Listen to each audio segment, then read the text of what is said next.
Olá, muito boa noite para você, muito obrigado pela sua companhia. Seja bem-vindo ao JL2 desta terça-feira, dia 10 de dezembro. Um incêndio atinge 6 casas no bairro da Terra Firme, em Belém. 22 pessoas estão desabrigadas. A justiça condena 3 homens por envolvimento no assassinato de uma vigilante no ano passado no bairro do Tenoné, na capital. Em Redenção, 2 assaltantes são mortos em confronto com a polícia depois de cometer pelo menos 2 crimes na mesma noite. E no futebol, o Águia de Marabá apresenta oficialmente o novo técnico para a temporada 2025. É agora, aqui no JL2.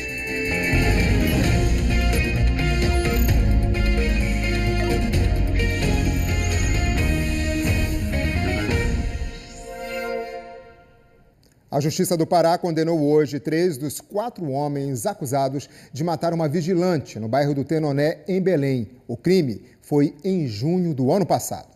Mais de 5 horas depois do início do julgamento, a sentença.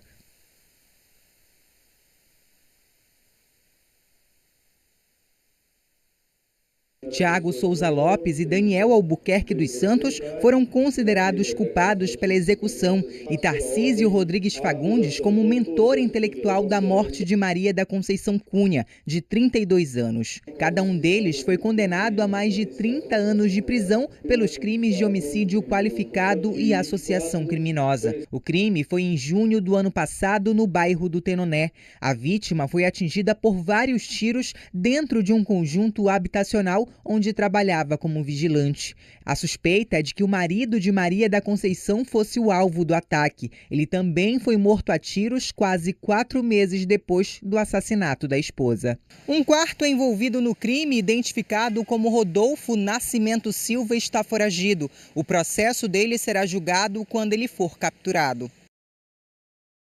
As defesas dos 3 condenados informaram que vão recorrer da sentença.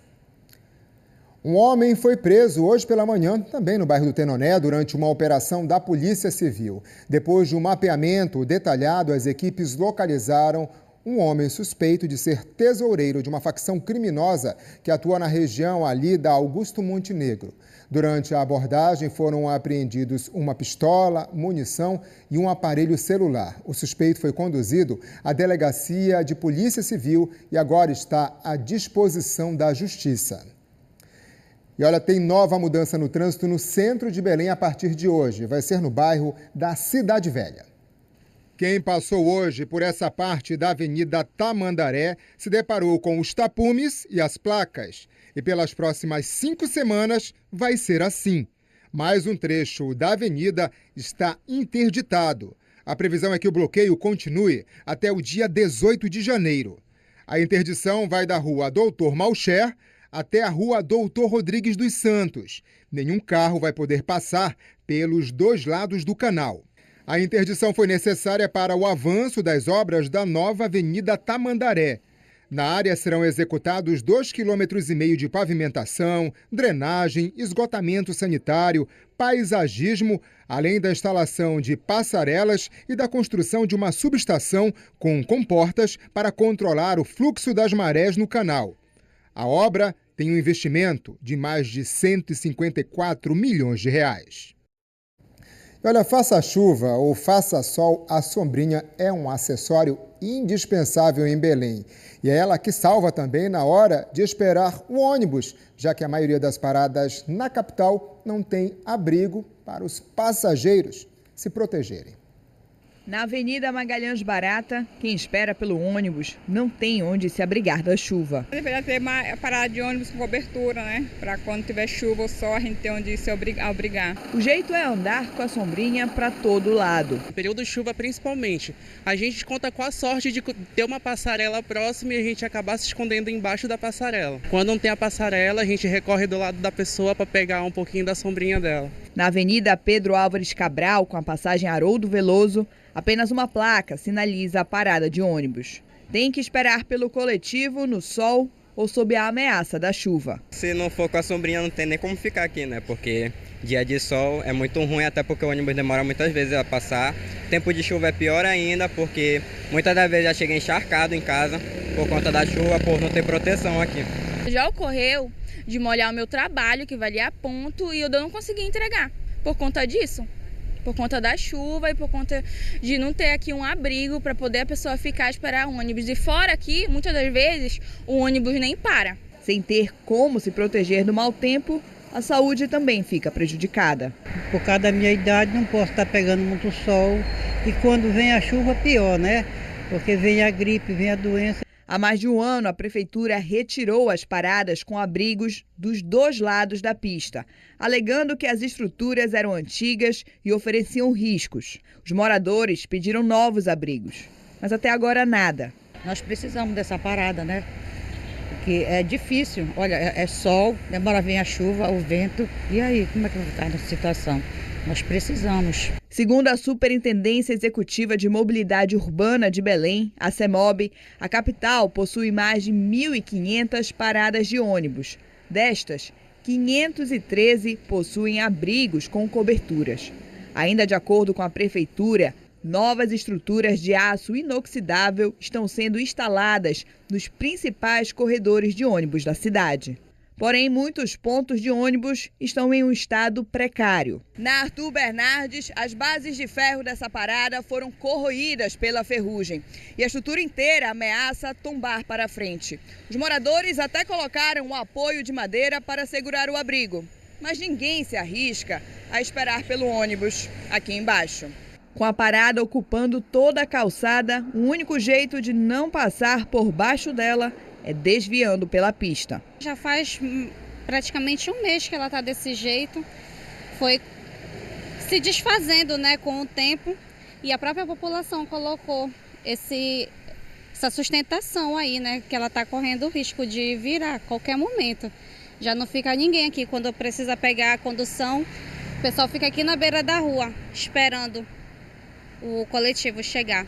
Na Avenida José Bonifácio, em frente a uma escola, a parada já não tem mais a cobertura original.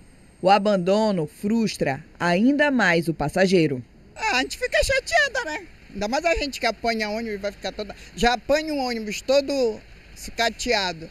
Ainda pega a chuva também. Espero que melhore agora, né? Pois é, né? Aí a pessoa pega chuva, pega sol, ou se vai usar a parada de ônibus, tem o risco de que ela caia sobre a cabeça. Bem, sobre os problemas mostrados aí na reportagem, a Superintendência Executiva de Mobilidade Urbana de Belém, a CEMOB, informou que está trabalhando com um cronograma de retirada de abrigos que se encontram com problemas na estrutura, como foi o caso do abrigo localizado na Avenida Pedro Álvares Cabral com a passagem Haroldo Veloso. Sobre o problema mostrado no ponto de ônibus da Avenida Arthur Bernardes, ali com a passagem das Flores, em Icoraci, a CEMOB informou que o equipamento já consta no cronograma de manutenção da autarquia. A CEMOB disse ainda que está implantando novos modelos de abrigos nos corredores com maior frequência do transporte coletivo aqui na capital. E a gente quer saber a sua opinião sobre as notícias do dia. É só pegar o seu celular e apontar aqui para esse QR Code que está aí na sua tela ou cadastrar o número do nosso WhatsApp aí no seu celular. É o 999430001. Aí é só mandar a sua mensagem que logo mais ela pode ser lida aqui mesmo no JL2. E a seguir, 2 assaltantes são mortos em confronto com a polícia em Redenção, depois de cometerem pelo menos 2 crimes na mesma noite. E um incêndio atinge 6 casas no bairro da Terra Firme. 22 pessoas estão desabrigadas. Agora são 7h14. A gente está mostrando aqui imagens ao vivo da Avenida Visconde Souza Franco, a Doca. Olha só como está chovendo. Nós mostramos agora há pouco na reportagem o problema da falta de paradas de ônibus na capital. Mais um exemplo aqui na Doca. As pessoas que precisam esperar pelo ônibus nesse ponto têm que se abrigar assim, na sombrinha ou aproveitar os vendedores. Aqui a gente vê imagens ao vivo nesse momento da área do Boulevard Castilhos França. Muita chuva em Belém. Voltamos já.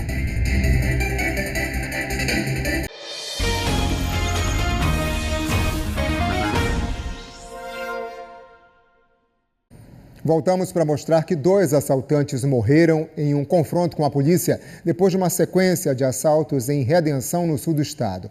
Os crimes foram registrados por câmeras de segurança. No primeiro registro, por volta das 9h30 de ontem, os 2 assaltantes chegam de moto. Um deles armado segue em direção às pessoas que estão sentadas em frente a esta tabacaria.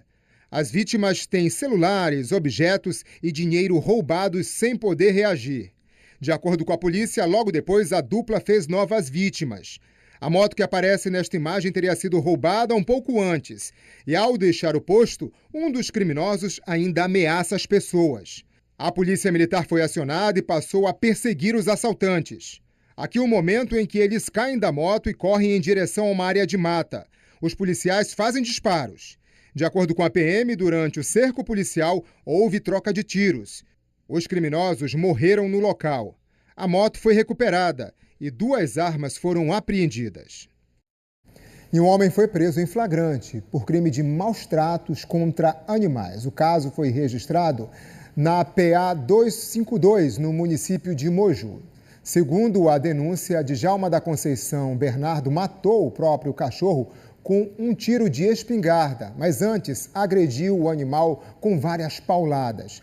Uma equipe da polícia foi ao endereço denunciado e o homem confessou o crime, alegando que atirou no cachorro porque o cão teria matado as galinhas criadas por ele no quintal. O homem indicou aos policiais onde jogou o animal. O preso foi levado para a delegacia para os procedimentos cabíveis e a arma de fogo utilizada no crime foi apreendida. Um incêndio atingiu 6 casas no bairro da Terra Firme, em Belém, durante a madrugada de hoje. As chamas deixaram pelo menos 22 pessoas desabrigadas. Elas agora contabilizam os prejuízos. No meio dos escombros, as louças que ainda ficaram. A família que morava aqui jamais imaginou que, na manhã de hoje, esta seria a cena na cozinha, usada tantas vezes. Quando o fogo se espalhou, a única coisa que seu João fez foi deixar tudo para trás. Como vocês podem observar aqui, aquilo que um dia foi a minha casa, hoje é um acúmulo de cinzas, perda total. Um incêndio que começou na rua de trás e quando a gente se acordou não deu tempo de fazer simplesmente nada. As imagens feitas com celulares por volta da 1h da madrugada mostram as chamas que se espalharam em poucos minutos. Equipes do Corpo de Bombeiros foram acionadas, mas mesmo assim, o fogo que começou na passagem Parque Amazônia também alcançou imóveis na rua de trás. Um deles foi esta igreja evangélica. Hoje pela manhã, equipes da Defesa Civil estiveram no local. Como a maioria das construções era mista, com o térreo em alvenaria e o andar de cima de madeira, a perda foi total. A suspeita é que o fogo tenha começado na casa do Leandro. Ligaram pra gente, de madrugada, era 1h20. Falaram que a casa tinha sido incendiada. Começou na parte de cima. Ninguém ficou ferido, mas de acordo com o levantamento da Defesa Civil de Belém, 22 pessoas foram afetadas. Dora se preparava para fazer mais um cômodo. Agora vai ter de recomeçar tudo. Eu peço que Deus nos dê força, saúde para a gente continuar, entendeu? E aí estamos aí, aguardando a Defesa Civil para saber o que vai acontecer, para a gente reerguer de novo e construir a nossa casa. É triste, mas que Deus vai nos abençoar e vai nos dar força para a gente construir tudo de novo. Este foi o segundo incêndio registrado em Belém em menos de uma semana. Somando as 2 ocorrências, já são mais de 40 pessoas atingidas. Na quinta-feira passada, 6 casas de madeira ficaram completamente destruídas no bairro da Pedreira. No dia seguinte, as chamas voltaram e mais 2 casas foram atingidas. Entre as vítimas, a mãe de um bebê recém-nascido. Seu João foi um dos atingidos pelo incêndio desta madrugada na Terra Firme.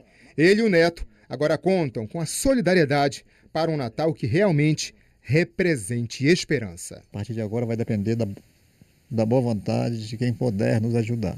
Os relatórios elaborados pela Defesa Civil serão entregues às famílias.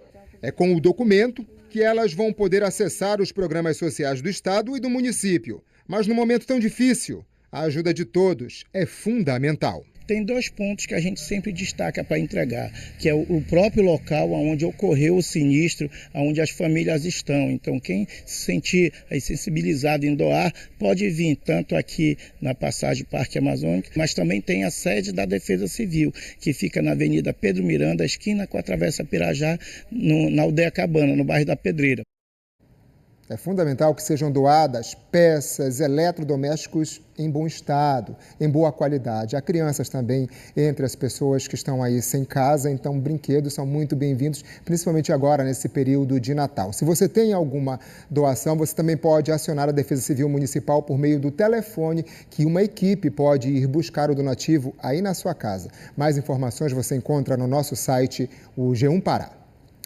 Em Ananindeua, moradores do conjunto Abelardo do Conduru e na Cidade Nova denunciam que a coleta de lixo não é realizada há uma semana. O resultado? É claro, um acúmulo de sujeira. Lixeira cheia, sacolas na calçada e lixo doméstico na esquina da rua. A sujeira só cresce no conjunto Abelardo do Conduru, no bairro Coqueiro, em Ananindeua. A coleta está irregular por aqui há quase 10 dias. Aqui no conjunto Cidade Nova 8, a sujeira também chama a atenção. Em várias esquinas aqui, a gente percebe a quantidade de sacolas que estão sendo deixadas pelos moradores diante da falta de coleta. Registramos o lixo doméstico em frente às casas e nas esquinas do conjunto. Já tem 2 semanas que não passa o carro do lixo. 2 semanas. E era regular, era segunda, quarta e sexta, e agora nem isso. Então, desde a semana passada? Não passa. Vocês têm alguma informação? Se teve algum problema? Não, eles não falam nada, simplesmente deixou de passar e os moradores começaram a juntar o lixo aqui. Felizmente, desde segunda-feira passada, o lixo não passa. Eu tenho uma semana. Como é que você está fazendo em casa? Está deixando ali na esquina? Estamos deixando aí na esquina, né? Esperando a coleta seletiva. Você tem conhecimento se em outras áreas aqui da Cidade Nova também está assim? Sim, toda a comunidade está dependendo do lixo, né? Aguardando a coleta. E ninguém tem uma previsão ainda? Não, até agora nada. Moradores fizeram vídeo para denunciar a irregularidade do serviço. A WE79 na Cidade Nova 6 foi fechada com sacolas de lixo por algumas horas, para chamar a atenção da prefeitura. Há uma semana praticamente sem recolha da coleta, sem recolher coleta do lixo doméstico. Pois é, né? O lixo que não é recolhido acaba atraindo animais, como ratos, e isso pode causar doenças. É um problema também de saúde pública. Sobre toda essa situação, essa irregularidade e a denúncia dos moradores em relação à falta da coleta de lixo, até o momento, a Prefeitura de Ananindeua não respondeu aos nossos questionamentos. No oeste do estado, com a chegada... Aos poucos, com a chegada da chuva, o nível dos rios começa a subir. A mudança no tempo traz boas expectativas para quem vive do turismo em áreas como, por exemplo, Alter do Chão. As praias de Alter do Chão são conhecidas mundialmente e é um dos destinos turísticos mais procurados da região. Eu estou surpreendida com a beleza que é. Eu não esperava tanto, mas me surpreendeu muito. O cenário está começando a mudar por aqui. Olhando assim rápido, pode passar despercebido, mas o rio Tapajós começou a encher, gerando uma expectativa para quem trabalha com turismo. Até agora entrou um pouquinho a água, já querendo entrar para o lago a água, mas ela ainda não virou completamente. A enchente até boa, mas não é o suficiente para virar a maresia ainda, para poder dar uma enchida boa que deixa a gente mais alegre. Por enquanto, as canoas estão paradas. A seca foi muito grande e esse ano está diferente de anos anteriores, quando, nesse mesmo período, os catraieiros já estavam trabalhando, fazendo a travessia dos banhistas para a Ilha do Amor. Tradicionalmente, ela começa a encher na segunda semana de novembro. Então, a seca não sendo tão grande, mas nessa época do ano a gente já estaria funcionando normalmente. Durante a seca, algumas praias ficam mais expostas e outras menos acessíveis, alterando a qualidade e atratividade das rotas turísticas. Os passeios vão se adequando conforme o nível do rio. Agora, com a elevação gradual das águas, novas opções de praias e pontos de visitação começam a surgir, o que deve atrair ainda mais turistas. E veja depois do intervalo a apresentação oficial do novo técnico do Águia de Marabá para a temporada 2025. Agora são 7 horas e 27 minutos. Olha como está chovendo em Belém nesse momento. A gente está aqui com imagens ao vivo da Avenida Presidente Vargas, trânsito tranquilo, mas a chuva forte. Quem está em casa nesse momento, protegido, é até agradável. Mas para quem está nas ruas de Belém, fica a preocupação, né, com os alagamentos recorrentes daqueles velhos pontos. Então, vamos evitar. Voltamos já já.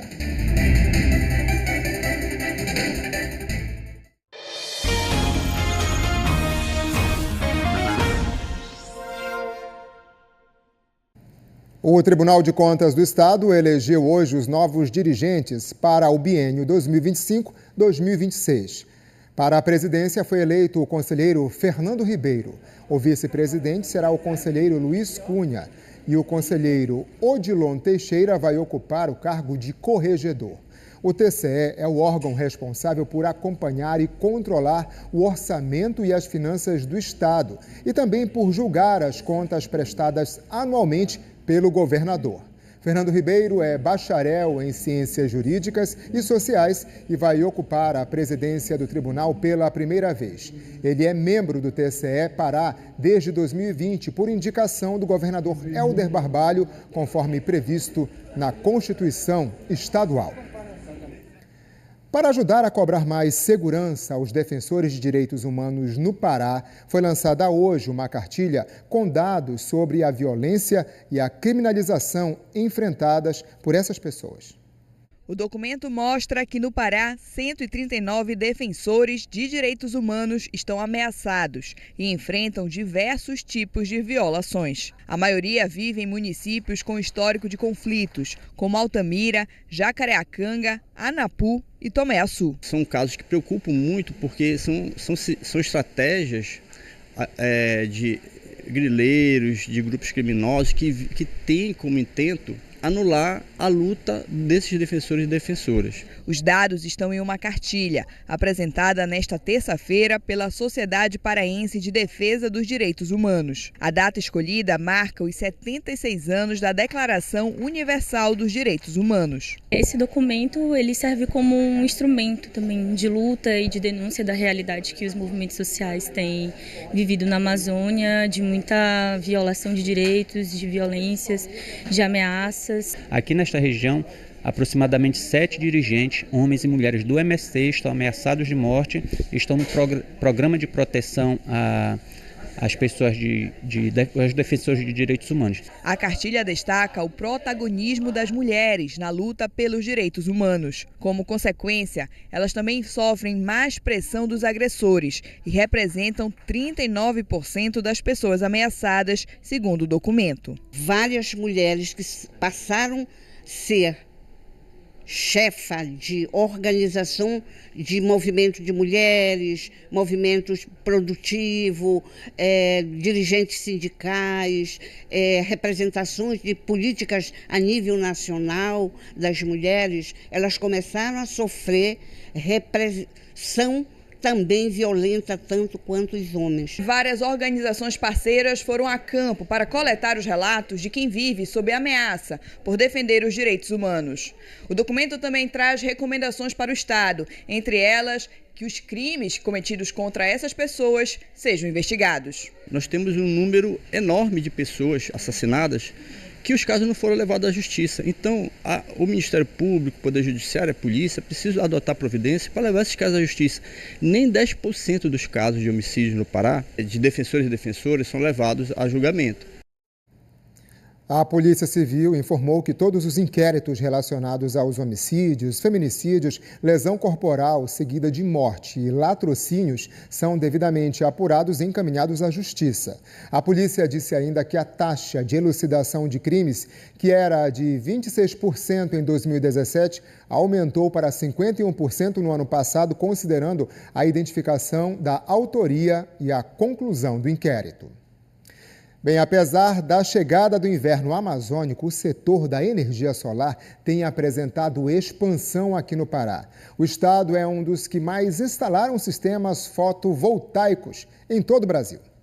As 77 placas solares são responsáveis por gerar energia limpa para a escola e outros 9 imóveis. A empresária decidiu instalar o sistema há cerca de 3 anos, por conta dos valores das contas que chegavam a cada mês. A gente já estava sobrecarregado de tantas contas, né? Não parava de aumentar a cada ano, reajustes nas tarifas e somando o consumo da escola, que é bem alto. E o da casa, a gente tomou a decisão que era melhor investir em algo próprio. Uma aposta que deu tão certo que ela comprou recentemente novas placas para abastecer outras residências da família. O calor intenso e o aumento no custo da energia elétrica são alguns dos fatores que têm impulsionado a instalação de sistemas fotovoltaicos. No Pará, a busca pela independência energética tem aquecido empresas que trabalham com o segmento. A energia solar fotovoltaica é uma solução, né? A pessoa realmente consegue reduzir essa conta de energia, né? E em vez de estar pagando só para a concessionária de energia, a pessoa faz um investimento numa coisa que vai ser sua, que tem durabilidade prevista para 25 anos. O caminhão lotado já tem destino certo. Esta empresa, que é focada em projetos residenciais, teve um crescimento no volume de clientes estimado em 50% só em um mês. Com esse cenário desfavorável para hidrelétricas, onde a produção de energia ela é baixa e a oferta de energia ela cai, então a energia solar torna-se uma fonte muito atrativa. Especificamente nesse mês de setembro, a gente teve o dobro de clientes de um mês anterior, que foi agosto. Então, dobrou a procura por essa fonte, então isso aquece muito o setor. E combustível é o que não falta para alimentar estes sistemas. O Brasil é um dos países com maior potencial solar do mundo e o Pará está entre os 10 estados brasileiros com mais sistemas instalados. Recentemente, nós ultrapassamos 2 estados que são maiores que os nossos, né? Eu falo em termos de economia, essas coisas, e também em insolação, que é o estado do Ceará e o estado do Pernambuco. Então, hoje nós estamos na frente desses estados em termos de potência instalada de energia solar, né? Isso se deve também, né, à redução de custo também das placas solares. De acordo com a Associação Brasileira de Energia Solar Fotovoltaica, Absolar, até 2031, a geração distribuída que usa os sistemas fotovoltaicos tem potencial para gerar uma economia de quase 86 bilhões na conta de luz dos brasileiros. Você torna-se o seu autoprodutor da energia. Então, você ainda precisa da rede para poder ter uma troca entre dia e noite, mas você torna-se o dono da energia que você precisa. Então, você foge dessas oscilações de preço, dos aumentos, se está chovendo, se não está. Isso não afeta o consumidor que tem energia solar. E ao longo desses 3 anos, a gente teve uma grande economia. Hoje em dia, a gente paga só a tarifa mínima de iluminação pública. Eu só consigo pensar assim, que bom que lá atrás a gente tomou essa decisão. E hoje não precisa estar passando por esse sufoco de e agora vai aumentar, não ter ideia de quanto que vai chegar a fatura e ficar ali restringindo o tempo todo o consumo. Olha, uma iniciativa do Instituto Descarte, em parceria com a Universidade do Estado do Pará, realizou uma ação de coleta de resíduos eletrônicos em Santarém, no oeste do estado. A ação faz parte da Semana de Sustentabilidade da Universidade. O Pedro é estudante de fisioterapia na UEPA. Aproveitou a campanha para deixar um teclado e algumas pilhas que tinha em casa. Eu tinha essas coisas paradas em casa e eu não descartava e ficava lá só pegando poeira porque eu não sabia exatamente onde descartar. Trazer a consciência também para os alunos, trazer a comunidade, né, fazer essa parceria com eles e conseguir diminuir, né, esses danos ambientais que muitas vezes esse material causa. A ação faz parte da segunda semana UEPA Ambiental de Sustentabilidade, que começou na segunda-feira e segue até sexta-feira, dia 13. Durante o ano, várias campanhas foram realizadas para recolher resíduos eletrônicos. A equipe vai às comunidades, bairros e instituições públicas e privadas fazer a coleta. Agora de 2023 a gente conseguiu 8 toneladas de resíduo eletrônico. Ele vai para a nossa matriz, né, lá em Manaus, onde é feito todo o recondicionamento, toda a triagem, a separação do material, da matéria-prima. E o que dá para ser utilizado, principalmente em relação a computadores, notebooks, a gente traz para Santarém de novo. E para as unidades que a gente tem em toda a região norte, com a inclusão digital, oferecendo cursos gratuitos para a população. Em Parauapebas, no sudeste do estado, foi lançado hoje o projeto Origens Carajás, uma iniciativa do SEBRAE que fortalece e valoriza a produção artesanal e os pequenos produtores locais. Uma forma também desses empreendedores divulgarem os produtos para aumentar as vendas. A exposição aconteceu dentro da própria sede do SEBRAE, no centro de Parauapebas, sudeste do estado. Nas mesas, produtos feitos à mão ou com poucos recursos industriais. A grande maioria deles produzidos de maneira inteiramente artesanal. O objetivo do Origens Carajás é fortalecer o empreendedorismo artesanal da região de Carajás, né? A produção artesanal associada ao turismo de Carajás. Potencializar mercado, apresentar toda essa riqueza para o mercado, para o país e até para as pessoas que vierem de fora. Os utensílios feitos pela cooperativa Mulheres de Barro chamam a atenção logo de cara. Os acessórios produzidos com sementes e cascas deram um toque especial à exposição. O mel das abelhas sem ferrão, cultura forte da região, também foi um dos atrativos da feira. Tudo começou com os meus pais e eu quero dar essa continuidade e fortalecer o comércio local. Nesse estande, chocolate feito aqui mesmo, na zona rural de Parauapebas. Nesse outro, pedras encontradas na floresta de Carajás, usadas para confeccionar joias, adereços e artigos de decoração. Cosméticos produzidos artesanalmente, com matéria-prima fornecida apenas pela natureza, também foram apresentados na feira. A Karina já produz desde 2017 e vê na feira a oportunidade de expandir o negócio.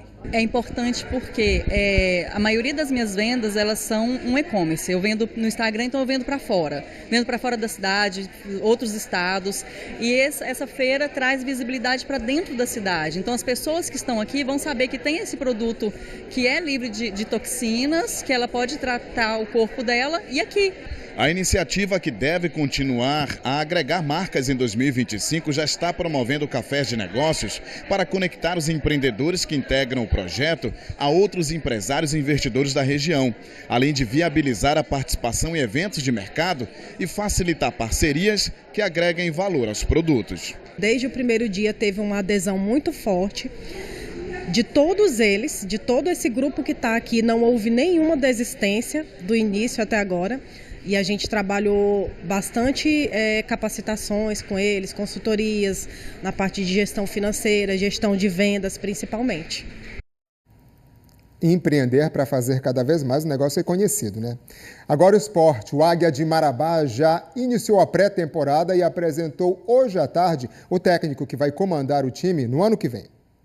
Silvio Criciúma foi apresentado oficialmente como técnico do Águia de Marabá para a temporada de 2025. O treinador já estava confirmado no cargo desde o mês passado. No currículo, Silvio tem times como ABC, Paraná e Goiás. No Esmeraldino foram 21 jogos e um título do Campeonato Goiano, o de 2017. Eu estou há 32 anos no futebol, né? São 21 anos como atleta profissional, 11 anos como treinador. Já tive a oportunidade como treinador de trabalhar em todas as séries do Campeonato Brasileiro, A, B, C, D, Sul-Americana, Copa do Brasil. Estou indo para o 5º Campeonato Estadual no país e numa expectativa muito grande, né, desse novo mercado, a região norte, que eu só tive a oportunidade de vir contra como atleta, né, e até então agora nessa grande oportunidade de trabalhar como treinador do Águia no ano de 2025. Ele chega no Azulão com a missão de montar a equipe para o primeiro desafio de 2025, o Campeonato Paraense. Todos os atletas contratados já no início de treinamento foram nomes que tiveram a convicção do todo, né, daqueles que representam o Águia. O clube passa por uma reformulação, né, natural de um elenco que vinha repetindo alguns nomes, né, durante os anos. Logicamente que o clube teve êxito também, né, com o título em 2023. E pelo fato dos resultados não terem sido os melhores em 2024, naturalmente se desenhou essa reformulação, no qual eu fui convidado para participar como treinador. Hoje, o Águia realizou o segundo treino com bola no estádio Zinho Oliveira, em Marabá. Tirando os atletas da base, o time já tem 19 jogadores no elenco. Muitos deles são caras novas para os torcedores do Azulão. Ontem, na orla de Marabá, o clube apresentou aos torcedores o elenco para o ano que vem, além do novo uniforme do Azulão. O Águia de Marabá faz parte do Grupo C do Parazão e enfrenta o Cametá na primeira rodada. A competição tem data prevista para começar no dia 18 de janeiro de 2025. E o mascote ali com a corda toda, né? Vamos ver seu comentário aqui. O Rafael Ferreira participando com a gente do JL2. Em Ananindeua a situação é caótica. A última vez que a coleta de lixo passou foi dia 29 do mês passado. Olha aí a denúncia do Rafael. Animais estão se proliferando, ligamos para a Cesan e eles afirmam que a coleta está normal, coisa que não é verdade. Se estivesse normal, né, Rafael? Você não estava aqui reclamando e denunciando. Ana Camila, aqui no Icuí, Guajará, o lixo também não está sendo recolhido há mais de uma semana. Olha só a situação difícil aí, né, para Ana Camila. Imagina o mau cheiro lá perto da casa dela. Aqui, olha só, o Carlos Denis. Boa noite para você, Carlos. Aqui no 40 Horas estamos numa situação crítica. Faz uma semana que a coleta de lixo não está passando. Olha aí, o pessoal de Ananindeua reclamando, pedindo a regularização desse serviço que é tão importante. Tem mais comentário aqui, mais participação. A Wanda, boa noite. Belém precisa de paradas de ônibus de qualidade que suportem sol e chuva. E a população precisa cuidar das paradas, uma vez que é uma necessidade de todos. Pois é, né, Wanda? Todo mundo tem que ajudar, mas assim, a população tem que fazer a parte dela e o poder público tem que construir as paradas, que é o que a gente espera. E aqui a gente tem, perdeu aqui, a Bia. Boa noite. É lamentável a situação das paradas de ônibus, com risco de pegar uma gripe, risco de cair em cima das pessoas. Lamentável mesmo. Espero que isso mude. Aqui, né, a declaração da Bia. E a gente lembra que conta com sua participação para poder fazer o Natal de muitas crianças melhor, mais feliz. Olha a quantidade de presentes aqui na nossa árvore, da nossa campanha Natal Pai d'Égua. Até o dia 20, você pode vir aqui, à sede da TV Liberal, na Avenida Nazaré, número 350, para fazer a entrega do seu presente. Estamos esperando aqui ansiosamente a sua visita. O JL2 fica por aqui. Uma boa noite. Até amanhã.